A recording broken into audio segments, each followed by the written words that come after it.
सौम्या जी, jaundice में जैसा मैं कह रहा हूँ आपको, जॉन्डिस चाहे वो हेपेटाइटिस ए हो, चाहे बी हो, सी हो, डी हो, ई हो, मतलब कई तरह के जॉन्डिस हैं। जब किसी भी जॉन्डिस में खान पान में कोई विशेष परहेज की ज़रूरत नहीं है।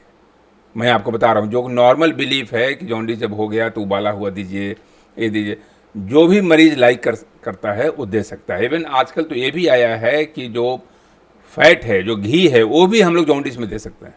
तो इसलिए जो जो ग्रामीण जो परिवेश में जो पढ़ाया हुआ है, चाहे जो दिमाग में जेहन में भरा हुआ है, वो हर आदमी वो मूली, पपीता और उबला हुआ खाना, ठीक है, सुपाच्य खाना खाना है, बहुत गरिष्ठ भोजन नहीं करना है, क्योंकि वो आपका लीवर ही जो मेन मेटाबॉलिज्म का सेंटर है। लेकिन नॉर्मल डाइट जो भी होता है, चावल, दाल, सब्जी, नमक, हल्दी, सब कुछ खाना है। जो आपको पसंद है जितना खाइएगा, जितना भूख होगा खाइएगा, लीवर का सपोर्ट उतना ही अच्छा रहेगा। जॉन्डिस सेल्फ लिमिटिंग डिजीज है। ये जब आप आराम करते हैं, लीवर को आराम देते हैं, ये खुद ब खुद 95% केस में जॉन्डिस खुद ब खुद ठीक हो जाता है। इवन जो हेपेटाइटिस बी से जो लोग इतना खौफ खाते हैं, इतने इतने परेशान रहते हैं अगर हेपेटाइटिस बी डायग्नोसिस हो गई, उसमें भी 94 to 95% केस में ये बीमारी पूर्णतः ठीक हो जाती है। एक ही चीज़ खाने का ध्यान रखना है सौम्या जी, खाने और पीने जो आप बता रही थी कि अल्कोहल का एक ड्रॉप नहीं लेना है, ये एकदम मस्ट है। नो, कोई भी अगर अल्कोहलिक हों, चाहे जो सोशल ड्रिंकर भी हों, उनको तौबा बिल्कुल कर लेना चाहिए अल्कोहल से, अगर जॉन्डिस से उनको पूर्ण तरह से मुक्त होना है तो। Smoking and alcohol totally prohibited, मतलब इसमें कहीं कोई गुंजाइश नहीं है। लेकिन नॉर्मल खान पान में कोई नियंत्रण की ज़रूरत नहीं। जी डॉक्टर साहब, अभी आपने कहा कि एक बूंद अल्कोहल भी जो है वो आपके शरीर में नहीं जानी चाहिए अगर आप जॉन्डिस से पीड़ित हैं तो।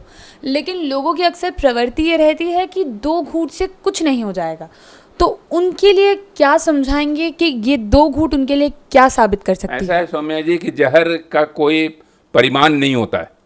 जहर आप 1 बूंद भी अगर आप पॉइजन ले रहे हैं शरीर में, तो आपको उतना ही असर करेगा जितना कि 1 किलो जहर करेगा, क्योंकि जहर तो जहर है। तो जॉन्डिस जब आपने डायग्नोज कर दिया, और आप अल्कोहल से लीवर का बहुत ही गहरा संबंध है, गहरा संबंध, नेगेटिव संबंध बता रहा हूँ, इसको अल्कोहलिक हेपेटाइटिस कहते हैं। यानी आपके अंदर अल्कोहल गया और वो लीवर को कमज़ोर करना शुरू कर दिया। तो उसमें सौम्या जी कोई बूंद का सवाल नहीं है, कोई कप का सवाल नहीं है, कोई किलो का सवाल नहीं है। अल्कोहल अल्कोहल है, वो 1 बूंद भी उतना ही घातक हो सकता है। इसलिए 2 बूंद अल्कोहल का कोई कॉन्सेप्ट नहीं है।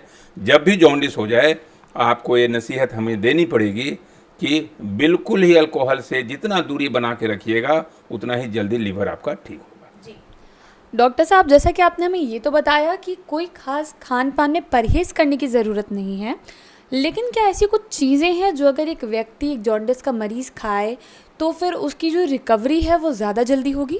हाँ, बिल्कुल सही सौम्या जी कि अब जैसे कार्बोहाइड्रेट डाइट है, तो जनरली माना जाता है कि ये लीवर के लिए सूदिंग होता है, क्योंकि वो ग्लूकोज जो प्रोड्यूस होता है, जिसमें लीवर को ज़्यादा स्ट्रेस देना पड़ता है, वो आपने ऊपर से कुछ ज़्यादा दे दिया।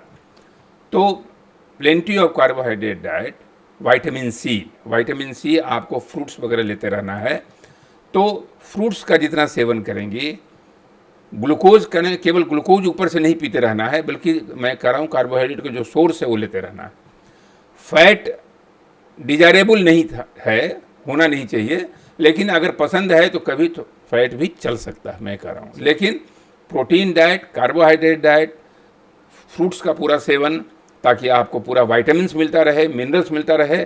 और सबसे ज़रूरी है रेस्ट में रहना, बहुत ज़्यादा दौड़ भाग नहीं करना, उछल कूद नहीं करना, खाने में स्वस्थ खाना खाना। जॉन्डिस खुद ब खुद 2 सप्ताह से 3 सप्ताह के बीच में आपका दामन छोड़ देगा, आप बिल्कुल मुक्त हो जाएंगे।